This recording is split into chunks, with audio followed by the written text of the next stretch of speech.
Bonjour, Martin Séguin pour Parlons Bois. Aujourd'hui, je vous montre comment faire des boules de Noël.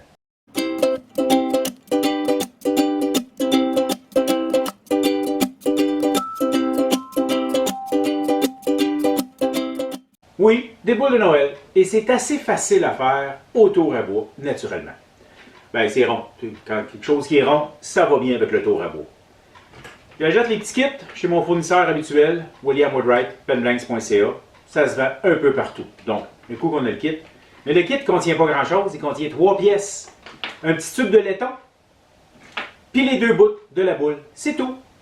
Donc, pour faire ça, en fait, c'est un peu comme faire un stylo beaucoup plus facilement.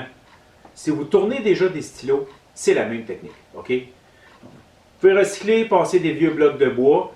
Ce qui compte, c'est qu'il soit de la longueur du fameux tube. OK? Notez que la grosseur du bloc n'est pas importante. Il peut en avoir des petits, des gros, ça va faire des petites boules, puis des grosses boules, à votre choix. Donc, on coupe le bloc de la longueur du tube, on le perce au centre. Un coup percé, ben, c'est aussi simple que de coller le tube à l'intérieur, comme on colle un tube d'un stylo. C'est la même chose. Prenez le temps de le sabler avant, et avec la colle époxy, on le rentre à l'intérieur. Étape suivante, ben, on doit mettre ça bien carré avec le reste. Et on va faire ça avec le même outil que les stylos, l'outil à équerrir dans le trou pour nous mettre ça bien équerri. Bon, la manière de monter ça est assez simple. Ça prend un mandrin à stylo. Ok, j'ai dit que c'était comme tourner des stylos. Ben, on commence avec le mandrin à stylo. Par défaut, j'ai une bague avec mon mandrin, une bague sacrifice que j'appelle, je la compte pas. Fait que je mets une première bague pour les slimline, le modèle 1A. Ensuite, un premier bloc. En fait, je pourrais les faire seuls, mais j'aime mieux les faire deux ensemble. OK? Ça va aller plus vite. Un deuxième bushing, j'ai dit faire. Un bushing de slimline, un autre bushing de slimline. Bushing, une bague. Ensuite, le deuxième bloc. Encore la bague. Une dernière sacrifice. Et on serre ça ensemble. Ensuite, on va serrer ça bien en place. Voilà. Je vais tourner à environ entre 2005 et 3000. C'est à peu près la vitesse que je tourne mes stylos. C'est ce que je vais viser. Et là, on s'enligne pour être bien aligné, sensiblement dans le centre. Première chose à faire, on le met rond et ensuite, on lui donne la forme qu'on veut. Porte-outil assez près, mais il ne faut pas que ça accroche. Et avec la gouge à dégrossir, je mets ça rond.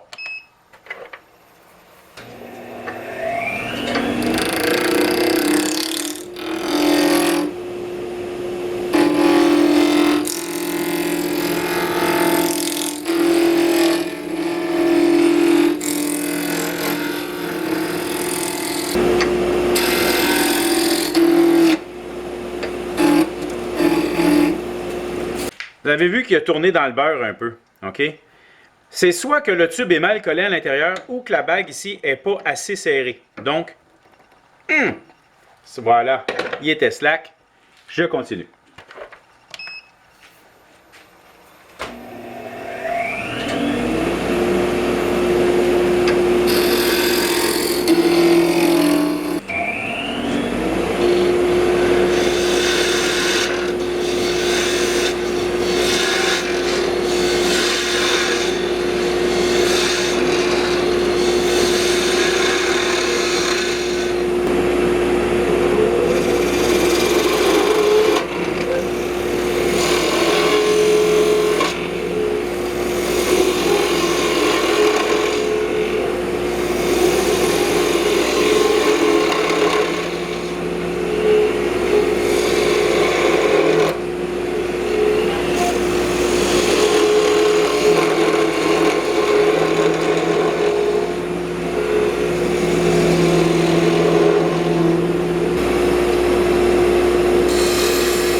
Pour la suite, on sabre ça exactement comme si on sablerait un stylo.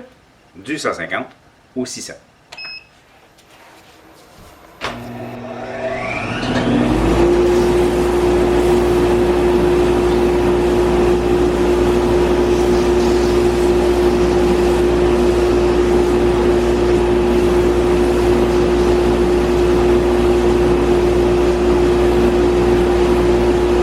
Pour la finition, je me casse pas la tête, je vais mettre la même chose que ce que je mets sur mes stylos.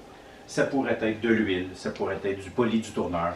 Bref, peu importe la finition que vous allez mettre, de toute façon, ben moi mon but c'est de la rendre brillante.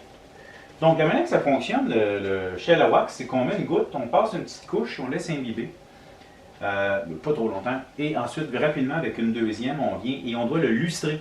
Donc il faut que je passe tant que ça chauffe pas. Quand ça va me brûler les doigts, wouhou, j'en ai trop mis.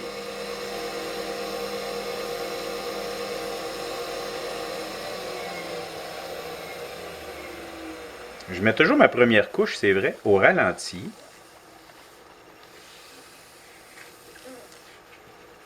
Et la deuxième, plus rapidement.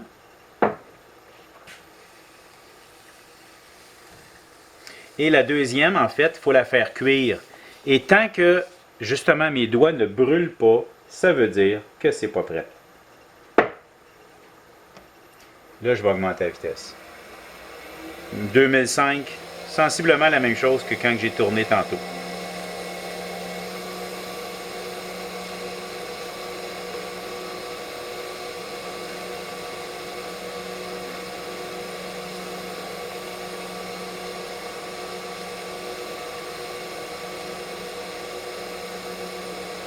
Je sens la chaleur sur mes doigts, donc ça cuit.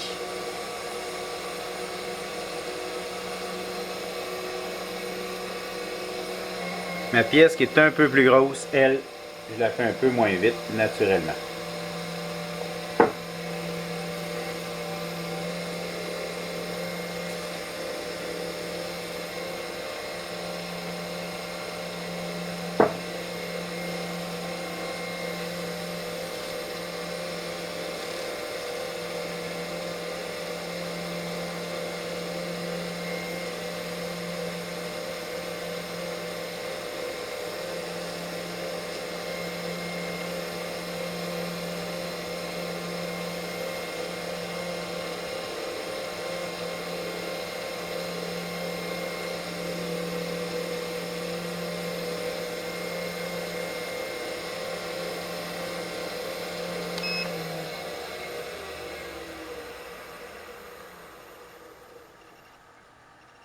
Et voilà, ça brédille! Pour l'assemblage, c'est assez simple. On choisit quel bout qu'on veut avoir en haut, puis quel bout qu'on veut avoir en bas, tout simplement. Et ben, on rentre ça à la pince. Comme si on faisait un crayon. Voilà.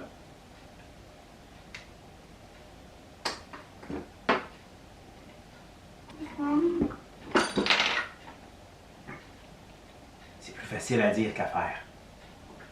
Des fois, ça bouge un peu. Tu sais. Là, ben, je ne suis pas centré. J'ai un petit trou à l'usure. Ma presse a développé un trou dans le centre.